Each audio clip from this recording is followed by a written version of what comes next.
দুই নাম্বার হলো সহবাসের আগে স্বামীকেও ভালোভাবে দাঁত ব্রাশ এবং মেসওয়াক করে নিতে হবে। বর্তমানে অনেক যুবক সিগারেট বা কোনো বদ নেশার সঙ্গে যুক্ত, তাই এভাবে স্ত্রীর কাছে যাওয়া ঠিক না।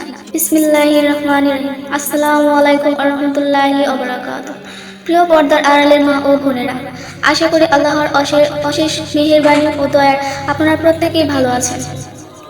আজকের ভিডিওতে একটি গুরুত্বপূর্ণ বিষয় নিয়ে কথা বলবো ইনশাআল্লাহ।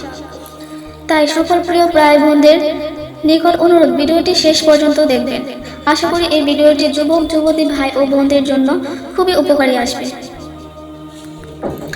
কারণ বর্তমান সময়ে যুবক যুবতী ভাই ও বোনেরা সহবাস করার সঠিক ও সুন্নতি নিয়ম সম্পর্কে জানে না, যেগুলো না জানার কারণে মানুষ অহরত পাপ কাজ করে চলছে। এর সঠিক পদ্ধতি ব্যবহার না জানার কারণে শিকার হচ্ছে অনেক রোগ ব্যাধি। সুতরাং আজকের এই ভিডিওটিতে স্ত্রী সহবাসের সঠিক ও সুন্নতি নিয়ম সম্পর্কে আলোচনা করব। সহবাসের সঠিক নিয়ম হলো, স্ত্রী নিচে থাকবে আর স্বামী থাকবে উপরিভাগে। এই উপরিভাগ থেকে সহবাস করবে। মহান আল্লাহ তাআলা পবিত্র কোরআনের সূরা আরাফের 189 আয়াতে বলেছেন, অতঃপর যখন পুরুষ থাকে ছেয়ে ফেলেছে তখন সে এক লঘু গর্ভ ধারণ করেছে এবং সেটা নিয়ে সে চলাফেরা করেছে। বর্তমান সময়ে ডাক্তারগণ এই কথা বলে থাকেন যে স্ত্রী নিচে থাকবে আর স্বামী উপরে থাকবে, সহবাস করবে, তাতে সঠিকভাবে গর্ভধারণ হবে।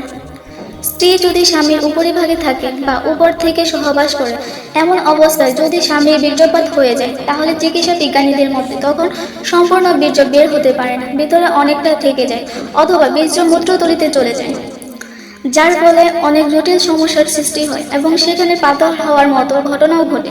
এছাড়া আরো নানান রোগ হওয়ার আশঙ্কা থাকে। তাহলে চলুন এবার জেনে নিই সহবাসের সুন্নতি নিয়মগুলো কি কি। স্ত্রী সহবাসের সুন্নতির নিয়মের প্রথমটি হলো, স্ত্রী সহবাসের আগে ভালো করে দাঁত ব্রাশ করে নিতে হবে বা মেসওয়াক করে নিতে হবে। দুই নাম্বার হলো সহবাসের আগে স্বামীকেও ভালোভাবে দাঁত ব্রাশ এবং মেসওয়াক করে নিতে হবে। বর্তমানে অনেক যুবক সিগারেট বা কোনো বদ নেশার সঙ্গে যুক্ত, তাই এভাবে স্ত্রীর কাছে যাওয়া ঠিক না। তো তিন নাম্বার হলো স্বামী স্ত্রী সহবাসের পূর্বে ভালো করে ওযু করে নিতে হবে। তো চার নাম্বার হলো বিসমিল্লাহ বলে অর্থাৎ সহবাসের দোয়া পড়ে শুরু করতে হবে, আর এটা মুস্তাহাব। সহবাসের দোয়াটি হলো, তো বাংলায় উচ্চারণ আমি বলে দিচ্ছি।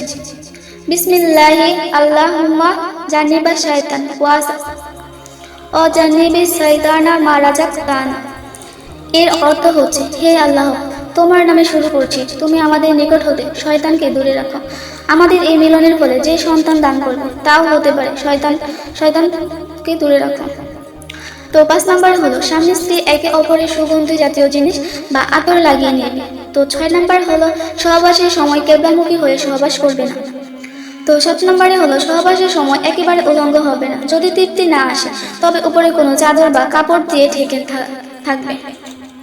তো 8 নাম্বার হলো বীর্যপাত হয়ে গেলে সাথে সাথে স্ত্রীর উপর দিকে নেমে পড়বে না, বরং কিছুটা সময় তার উপরে শুয়ে থাকবে। আবার পুরো শরীরের বড় স্ত্রীর উপরে দেবে না, যাতে করে সঙ্গিনীর কষ্ট হয়, এটা খেয়াল রাখতে হবে।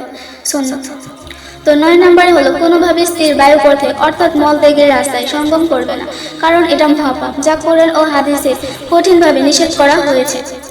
চিকিৎসা বিজ্ঞানের ভাষায় এর ফলে উভয়ের কঠিন রোগ হবার সম্ভাবনা থাকে। বারবার বায়ুপথে সঙ্গমের ফলে তা ঢেলে হয়ে যাওয়ার কারণে টয়লেটে যাওয়ার আগে কাপড় নষ্ট হয়ে যেতে পারে। তো 10 নম্বরে হলো কোনো অবস্থাতে নেশা বা জাতীয় খাদ্য বা পানীয় পান করে সহবাস করা যাবে না, কারণ এর ফলে বীর্যের গঠন ঠিক থাকে না, ফলে সহবাসে স্বামী স্ত্রী কেউ পূর্ণ তৃপ্তি পাবে না। তো প্রিয় পর্দার আড়ালের মা ও বোনেরা, এ ছিল আজকের গুরুত্বপূর্ণ আলোচনা। যদি আমার আলোচনাটি ভালো লেগে থাকে তাহলে অবশ্যই আমাকে কমেন্টস করে জানাবে। আর তোমাদের কাছে ছোট্ট একটি রিকোয়েস্ট, ইসলামী দাওয়াত চ্যানেল পাশে থাকবেন আপনারা, এবং আমার ভিডিওটি যদি ভালো লাগে তাহলে অবশ্যই লাইক, কমেন্ট, শেয়ার এবং সাবস্ক্রাইব করে রাখুন। তো আজকের মতো এই পর্যন্ত। আসসালামু আলাইকুম ওয়া রাহমাতুল্লাহি ওয়া বারাকাতুহু।